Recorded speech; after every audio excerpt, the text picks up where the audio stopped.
नमस्कार दोस्तों, आज हम हिंदी की पाठ्य पुस्तक ज्ञान सागर का पाठ 2 असल धन पढ़ेंगे। बहुत दिनों की बात है, ईरान के किसी गांव में एक चरवाहा रहता था। वह बड़ा ही गरीब था। बस दिन में 2 समय की रूखी सूखी रोटी मिल जाती थी। पहनने के लिए भेड़ की ऊन से बने फटे पुराने कपड़े थे और रहने के लिए एक छोटी सी झोपड़ी थी जिसकी आधी छत गिर चुकी थी। गरीब होते हुए भी गांव वाले उसका बड़ा सम्मान करते थे। इसका कारण उसके अनेक गुण थे। वह बड़ा ही बुद्धिमान था। गांव वाले अपनी कठिन और जटिल मतलब कठिन समस्या लेकर समस्याएं मतलब मुसीबत, लेकर उसके पास आते थे। वह उन्हें बड़ी बुद्धिमानी से सुलझा देता था। गांव के सभी झगड़ों का निपटारा वही करता था। धीरे धीरे उसकी बुद्धिमानी की धूम दूर दूर तक पहुंच गई। लोग आपस में यह बात करते थे, दारा कितना बुद्धिमान है। वह केवल एक चरवाहा है, परंतु उसकी बुद्धिमान राजाओं की सी है। संसार का कोई ऐसा प्रश्न नहीं जिसका उत्तर उसके पास न। ऐसी कोई समस्या नहीं जिससे वह सुलझा ना सके। ईरान में ऐसी सूझबूझ रखने वाला दूसरा और कोई नहीं है। उसकी बुद्धिमानी की चर्चा ईरान के शाह के कानों तक भी जा पहुंची। इन दिनों शाह के सामने कुछ ऐसी समस्याएं थी जिन्होंने उसे परेशान कर रखा था। उसने एक दूत को भेजकर अपनी समस्या बताई और दारा के सुझाव मांगा कि वह क्या करे। दारा ने तुरंत ही समस्या को सुलझा दिया और वह भी ऐसी समझदारी से कि शाह दंग रह जाए। दंग रहना मतलब हैरान होना। उसने मन में कहा, यह दारा कोई साधारण चरवाहा नहीं है। ऐसी सूझबूझ रखने वाले का उचित स्थान भेड़ों के साथ जंगल में नहीं, महल में राज सिंहासन के पास है। उसने अपना दूत भेजकर दारा को अपने दरबार में बुलाया। दारा ने झुककर उससे सलाम किया। सलाम करना मतलब प्रणाम करना। शाह ने मुस्कुराकर कहा, ए दारा, हम चाहते हैं कि तुम जैसा बुद्धिमान हमारे महल में रहे ताकि हम राज्य की समस्याओं के विषय में तुमसे सुझाव लेते रहें। सुझाव मतलब सलाह देना। दारा ने सिर झुकाकर उत्तर दिया, आपका हुक्म सिर आँखों पर। सिर आँखों पर एक मुहावरा है जिसका अर्थ है किसी की बात मानना, सर्वोपरि होना। दारा शाह के साथ दरबार में रहने लगा। शाह उसकी बातों से इतना प्रभावित हुआ कि दारा के बिना एक क्षण भी उसका मन नहीं लगता था। वह कोई भी काम उसके सुझाव के बिना नहीं करता था। वह हर समय उसे अपने साथ रखता और दरबार में उसे राज सिंहासन के पास ही बिठाता था। जैसे जैसे शाह के दरबार में उसका सम्मान बढ़ता गया, वैसे वैसे दरबारियों के मन में उसके लिए जलन बढ़ती गई। वे आपस में कुछ इस प्रकार की बातें करते, यह चरवाहा सिंहासन के पास बैठता है। चरवाहा मतलब भेड़ चराने वाला। शाह ने इसे मुंह चढ़ा रखा है। मुंह चढ़ाना मतलब ज्यादा वैल्यू देना। जब से यह दरबार में आया है, शाह हमें पूछते भी नहीं। हमें तो इसमें कोई गुण नहीं दिखाई। दरबारी उसके खिलाफ शाह के कान भरने लगे। परंतु कान भरना एक मुहावरा है जिसका अर्थ है किसी के विरुद्ध किसी के मन में गलत बात बिठाना। परंतु शाह ने उल्टा उन्हें ही डांट दिया, मैं समझता हूँ तुम दारा से जलते हो। इससे अच्छा तो यह होता कि तुम अपने अंदर भी दारा जैसे गुण पैदा करते। अपने को अच्छा बनाना कठिन काम है। अच्छे लोगों में कीड़े निकालना मतलब दोष निकालना सबसे सरल काम है। मैं तुम्हारी एक न सुनूंगा। तुम झूठे और दुष्ट हो। दुष्ट मतलब सबसे बुरा। शाह के मन में दारा के लिए स्नेह मतलब प्रेम और सम्मान दिया प्रतिदिन सम्मान दिन प्रतिदिन बढ़ता ही गया। शाह ने उसे बहुत सा धन दिया। एक दिन शाह ने उसे बुलाकर कहा, मेरा मन तो नहीं करता, परंतु कुछ ऐसी मजबूरी आ पड़ी है कि मुझे तुमसे दूर रहना होगा। मजबूरी, कोई भी दिक्कत या परेशानी। दारा के मन को धक्का लगा। उसने धक्का लगना एक मुहावरा है जिसका अर्थ है स्तब्ध रह जाना। दुख और आश्चर्य से पूछा। आश्चर्य मतलब हैरान होना। मेरा दोष क्या है? शाह ने हंसकर उत्तर दिया, तुम्हारा कोई दोष नहीं। दोष मतलब गलती। सुनो, मैं तुम्हें उत्तरी ईरान के एक प्रांत का गवर्नर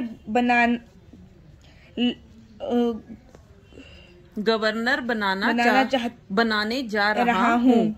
वहाँ का शासन बिगड़ चुका है। चुका मतलब खराब हो चुका है। सरकारी अधिकारी और कर्मचारी भ्रष्ट हैं।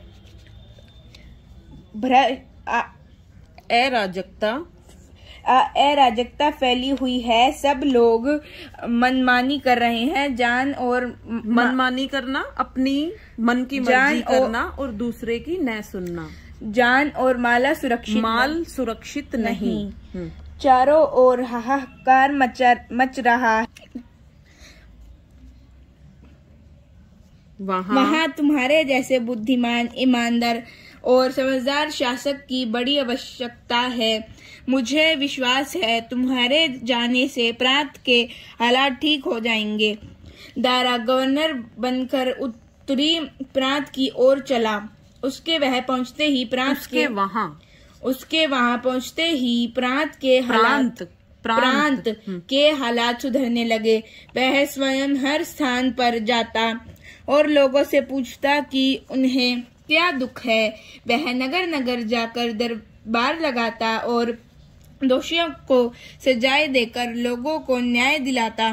प्रांत में शांति फैल गई। लोग नए गवर्नर के गुण गाने लगे। शाह के कानों तक सारी बातें पहुंच रही थी, अर्थात उसे ये सब खबरें मिल रही थी।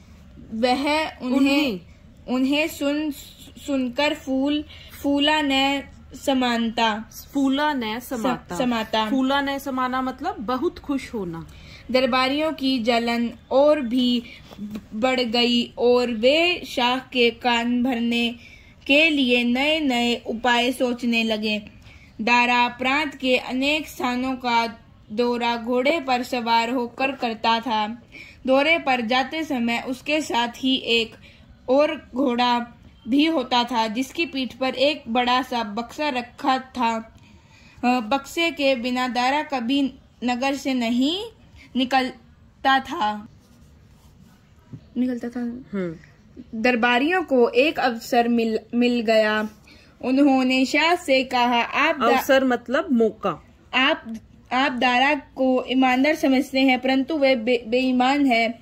शाह ने बिगड़ कर कहा, बिगड़ना मतलब नाराज होना। तुम उससे जलते हो, इसलिए ऐसी बातें करते हो। तुम मेरे कान नहीं भर सकते। वे बोले, जो हम कह रहे हैं उसके सबूत मतलब प्रमाण, सबूत भी दे सकते हैं। उन्होंने कहा, क्या आप नहीं जानते कि दारा जहाँ भी जाता है अपने साथ एक बक्सा ले जाता है? हाँ, मैंने सुना है। उन्होंने पूछा, हुजूर, आपने कभी सोचा कि उस बक्से में ऐसी क्या वस्तु है? शाह ने विचार में डूबकर कहा, विचार में डूबना, ध्यान से सोचना। मुझे भी विचार होता है कि आखिर उस बक्से में वहाँ क्या रखता है। वह क्या रखता है?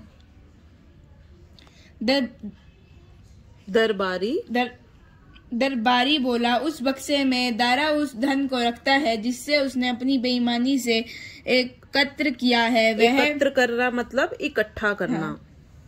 प्रजा को लूटता है। वह ईमानदार नहीं, ढोंगी है। ढोंगी मतलब नकली। शाह बड़ी उलझन में पड़ गया। समझ में नहीं आता था कि क्या करें? अगर दारा बेईमान था तो फिर संसार में कोई ईमानदार हो ही नहीं सकता। वह बहुत दुखी था। उसने दूत को भेजकर दारा से दरबार में हाजिर होने को कहा। हाजिर, यहाँ देखिए जय के नीचे नुक्ता लगा हुआ है, जिर, हाजिर, जिसका क्या अर्थ है? उपस्थित होना। दारा आश्चर्य में पड़ गया।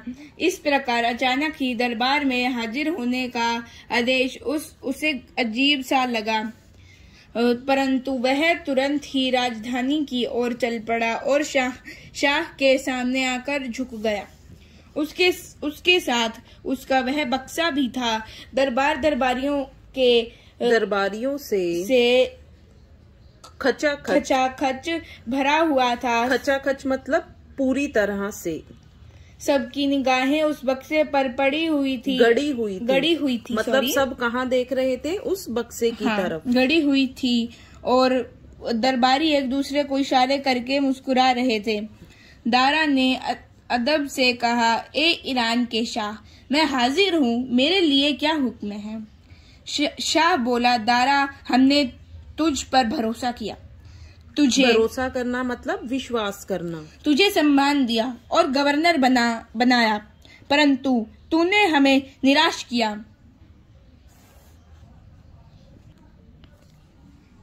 इसका ये भी नहीं। वह कैसे हजूर? दारा ने आश्चर्य से पूछा।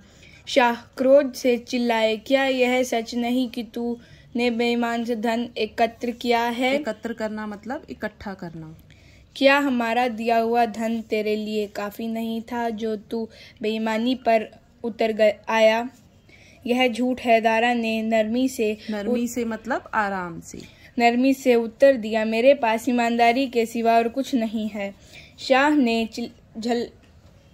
झल्लाकर कहा, झल्लाना मतलब चिल्लाकर कहना, तेरे इस बक्से में ऐसा क्या है जो तू इसे अपने साथ लिए फिरते मतलब उसको कहीं घूमना। दारा ने सर झुकाकर कहा, इस बक्से में मेरा असल धन है। दरबारियों की आंखों में चमक आ गई। आंखों में चमक आना मतलब बहुत खुश होना। खोल इसे, शाह ने हुक्म दिया। जब उसने बक्सा खोला तो सबकी आंखें आश्चर्य से फैल गई। मतलब सब हैरान हो गए। उसके अंदर भेड़ की ऊन से बना हुआ एक पुराना कोट था, जैसा कि चरवाहे पहना करते हैं। यह क्या है? शाह ने पूछा। दारा ने उत्तर दिया, मैं इसी को पहनकर बड़े भेड़ें चराया करता था। मैं इसे इसलिए साथ रखता हूँ कि यह अब देखिए यहाँ पे कै को छोटी ई की मात्रा लगी हुई है। जब हम कोई किसी को बात बता रहे हैं तो वहां पे छोटी ई की मात्रा लगती है कै को। जैसे कि उसने मुझे कहा कि, बोलिए। यह याद दिलाता रहे कि मैं एक गरीब चरवाहा था और मेरे मन में कभी घमंड पैदा ना हो। यही मेरा असल धन है।